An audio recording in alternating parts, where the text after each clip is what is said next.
Kembali lagi bersama gua Bosi Y.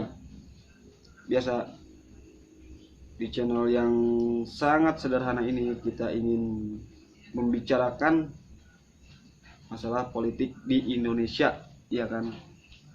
Atau isu-isu viral gitu kan. Dan lo kalau ngedenger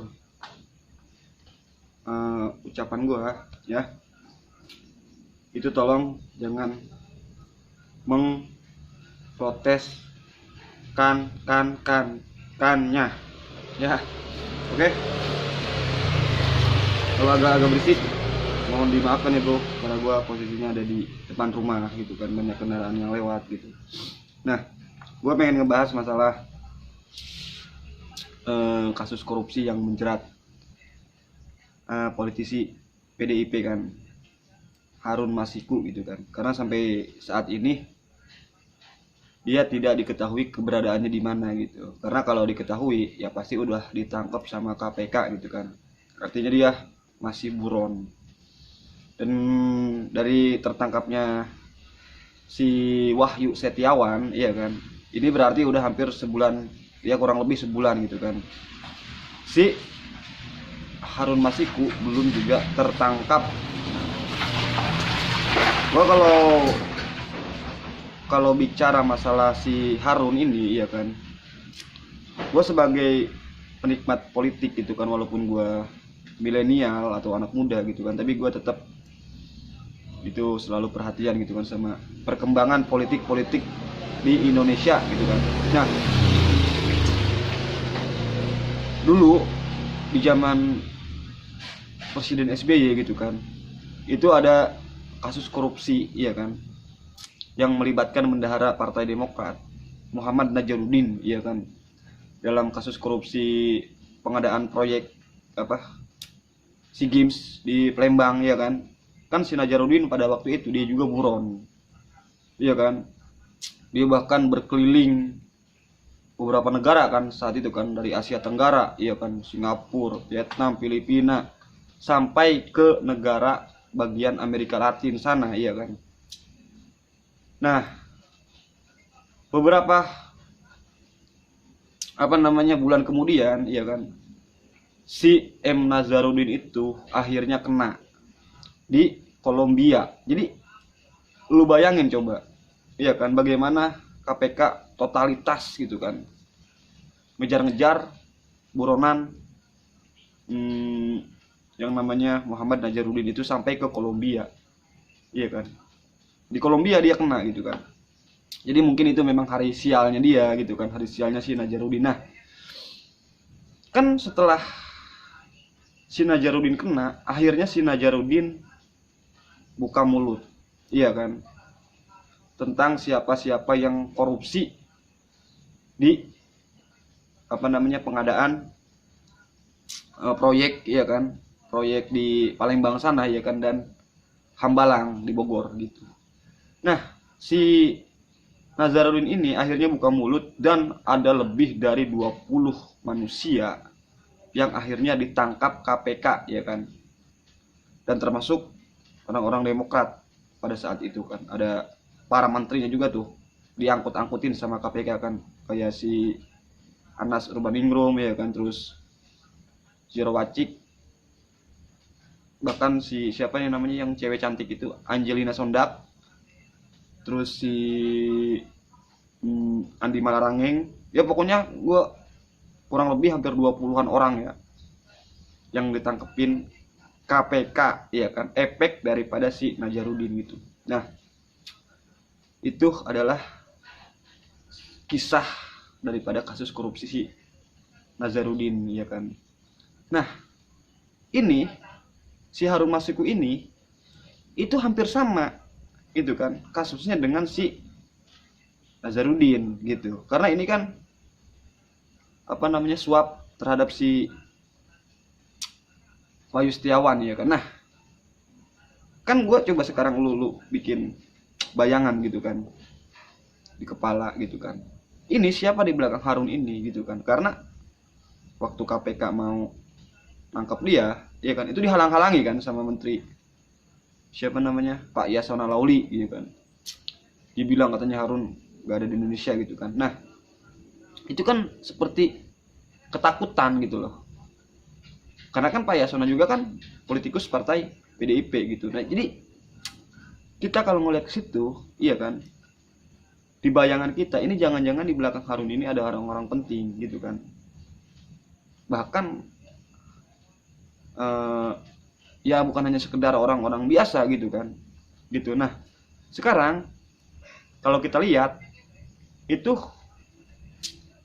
KPK gitu kan, dan orang yang takut terhadap ditangkapnya si Harun Masuki itu akhirnya berlomba-lomba gitu kan. Jadi si KPK ini berlomba-lomba dengan orang yang merasa dirinya terancam jika si Harun Masiku ditangkap gitu kan. Jadi KPK berlomba-lomba tuh dengan orang itu, iya kan. Kalau KPK duluan yang menemukan Harun Masiku, iya kan, itu berarti bisa membuka peluang gitu kan untuk siapa sebenarnya gitu kan di dalam kasus korupsi ini kan gitu, iya kan.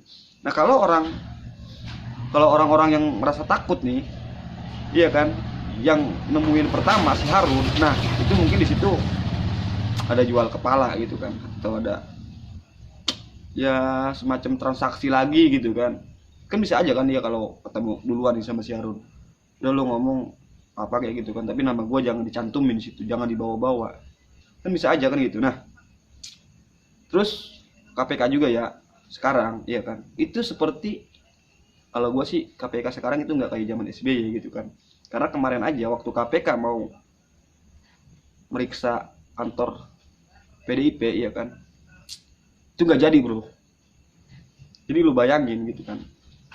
Terus waktu mau nangkep si Harun juga, iya kan, itu harus nunggu izin Dewan Pengawas, iya kan. Jadi ada jeda waktu, iya kan. Kita yang namanya mau nangkep orang, iya kan, dihalangin 24 jam, jangankan 24 jam, 5 menit saja lo dihalangin mau nangkap orang, nggak bakal jadi, itu orang udah kabur duluan. Kan gitu. Jadi mudah sekali ngebaca ke situ gitu kan, apalagi orang yang pertama kali nyetusin atau yang membongkar kasus Harun dan Wahyu ini sekarang diberhentikan dari KPK, iya kan. Tadi gue baca katanya itu ditarik lagi sama Jaksa Agung gitu kan orang itu. Iya kan? Jadi mudah sekali gitu kan.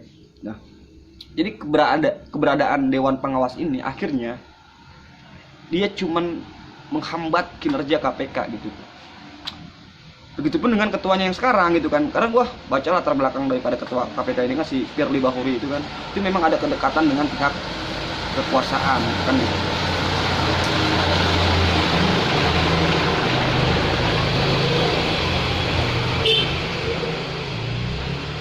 Ngopi dulu bro. Nah jadi kita cuman pengen ngeliat gitu ya bro ya, sejauh mana pelarian daripada Harun Masiku ini kan. Terus seberapa jauh juga ya kan totalitas KPK ya kan untuk kejar-ngejar si Harun ini, untuk membongkar kasus yang lebih besar lagi gitu kan. Karena ini kalau menurut gua ya kan di belakang Harun itu ada orang-orang penting gitu kan di belakangnya gitu. Nah ya mungkin di zaman SBY gitu kan itu banyak yang hal-hal negatifnya gitu kan. Negatifnya mungkin zaman SBY banyaknya politisi-politisi Demokrat kan yang korupsi kan gitu. Tapi di zaman SBY juga itu kan demokrasi itu paling baik kalau menurut gue ya. Karena zaman SBY itu jarang sekali itu kan, atau bahkan gak ada orang yang ditangkep-tangkepin tuh zaman SBY itu kan. Lo inget gak dulu kerbau si Buya? Iya kan, si Buya itu apa namanya istilahnya, si Buya itu adalah SBY, iya kan, gemuk males, iya kan, itu si Buya. Bahkan di pantat kerbau itu ditempel foto SBY itu pada saat demo itu kan. Jadi sekarang iya kan, jangankan lu bawa kerbau, iya kan, nempelin gambar presiden di kerbau, lu ya kan, lu slide gambar katak sama lu kasih caption betina aja lu ditangkap zaman sekarang gitu. Nah mungkin zaman SBY banyak gitu kan tapi bagi gua zaman SBY itu orang benar-benar demokrasi gitu, benar-benar hidup gitu kan. Bukan kita bebas menghina orang, bukan gitu kan, tapi dari kekuasaan juga gitu kan. Kekuasaan merasa gitu kan zaman SBY, ya mungkin SBY merasa itu emang kritik gitu kan, memang seperti itu gitu kan. apalagi kritik itu datang dari orang-orang yang tidak mengerti bagaimana caranya mengkritik gitu kan. Orang kan kalau tidak mengkritik kan seperti itu, iya kan, emosi, apa namanya, dibilang anjing, Firaun, segala macam kan gitu. Nah, jadi harapan kita ke depan, gue sih nggak ngarepin Harun Masiku ketangkap atau enggak juga, enggak maksudnya, tapi harapan kita ke depan adalah bagaimana nanti ke depan itu ekonomi membaik, iya kan, harga-harga sudahlah jangan dinaikin lagi ya, kesian orang-orang gitu kan, BPJS mahal sekarang kan gitu ya, di samping harga-harga mahal juga yang lain kan gitu, iya kan. Oke bro, sambil ngopi ya kan gue bikin video, kalau agak-agak berisik ya mohon dimaafkan gitu kan. Gue cuma pengen bilang ya kan, apa namanya, ini sebagian daripada analisa gua gitu kan, opini gua, iya kan, dalam bentuk kritik gitu kan. Lu suka atau nggak suka sih udah biasa gitu kan ya, pro kontra itu udah biasa gitu kan. Tapi tetap buat teman-teman, kalau mau kritik pemerintah itu tetap harus seobjektif mungkin gitu kan ya, jangan mencaci maki ya kan, jangan menghina ya kan, nanti lu juga yang susah. Oke bro, dah.